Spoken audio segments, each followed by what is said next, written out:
All right, welcome back to it as we continue with the conversation now. And shifting gears a bit. As you can imagine, these lame duck sessions, man, they want to get everything done as fast as possible, no matter how bad the idea is, like shoveling billions of dollars, billions, to these half-baked green energy deals, which the Biden administration is shoveling your money out the door. I'm not kidding you. Sterling Burnett joining me, PhD, director of the Robinson Center on Climate and Environmental Policy at the Heartland Institute. Sterling, good morning. Morning. So if I'm reading this correctly, and I believe I am, let's see. We just got 16 so-called green loans, which should be called red loans because we're in debt, worth $24.9 billion. They've got another 20 loans that they're trying to shove through, $51.1 billion. I'm clearly in the wrong business, Sterling. I should be taking advantage of my local government agency and lining my pockets, shouldn't I? Well, they call them loans. I'm not convinced they're not just gifts outright. They have been shoveling money out the door for the last 6 months, but it's really accelerated the last couple of weeks because he's going out the door and he wants to burnish his legacy, his green virtue signaling credentials, right?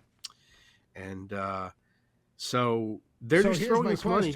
Here's my question, because what are we, like 33 days, something like that, until Donald Trump was inaugurated? I mean, can't we cancel these loans on January 20th or 21st or whatever? Can't we just say, okay, that was a bad idea, we're not doing that? Well, it depends. If the loans were sanctioned under the Inflation Reduction Act, a law that was passed, then it's not clear to me that that Trump will be able to just claw them back.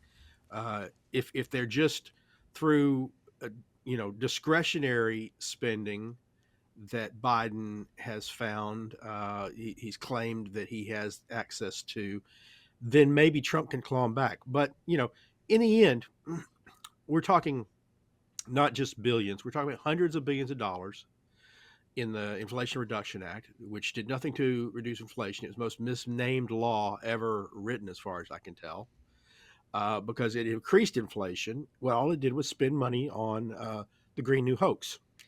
And so Donald Trump, President Trump, will have his job, will have a real task getting some of that money back and preventing future spending, because the spending in the IRA was supposed to be done over years.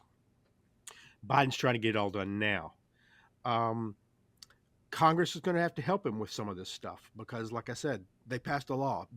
Trump can't. Presidents do like to try and ignore laws, but it's better if they don't. It's better if they go through the proper legal channels. So anything that was done with an executive order, Trump can rescind. Anything that was done through regulations, he can direct his regulatory agencies to redo the regulations. Sure. So here we are, stuck with this. I mean, the Inflation Reduction Act, as we've all come to know, Sterling, had nothing to do with reducing inflation. In fact, it did not. Inflation remains at almost 3%. But we keep shoveling money out the door. How many billions of dollars did we spend to have chargers built in this country? And there are what? None? None. Like $8 billion for zero charges. Again, we spent how many billions of dollars for internet service, and we got almost none. To be fair, put those jobs in the hands of Elon Musk, we'd have chargers everywhere. We'd have Starlink everywhere. Everybody be interconnected and have electric cars. We'd be cruising around the country. This just goes to show you how bad government is. But it's the fraud that's possible. When you shove loans like this through, just like we saw with PPP during COVID or any other example where you're trying to rush money through, the money will go away all right. But who gets it could be committing fraud, and the chance of them getting caught or having to turn that money back in, very small, isn't it? Well, there's the difficulty. Look, going back to Obama, they sent billions of dollars to all sorts of green energy companies. A lot of them, more than half of them, went bankrupt. They went bankrupt after hosting parties and donating to Obama's next election campaign. $500 million lost by one company in California, a solar company in California. The same thing's happening with Joe Biden. They're shoveling money out the door, and battery companies are going under. Wind companies are going under. And some of these things aren't loans, they're grants. And the grants are going to organizations that aren't set up to handle this kind of funding. I mean, they gave to something like 9 or 10 so-called community activist, climate justice money to some community activist groups last year. One of them had like $2,500 in income the previous year. The director was working out of his home part-time, and he gets $500 million. It's not clear there are any account. Yeah, a pretty good year. Yeah, whoever no accounting standards. I need his grant writer. I mean, because a person with that kind of talent can be employed immediately. I'm not sure he had a grant writer. I think that they sought him out. They sought these organizations out. They said, we're going to give you this money. And it's not clear to me that there's any accounting standards, any transparency or reporting standards, so the government knows that they're doing. There may not have been any standards as to how they actually had to spend the money.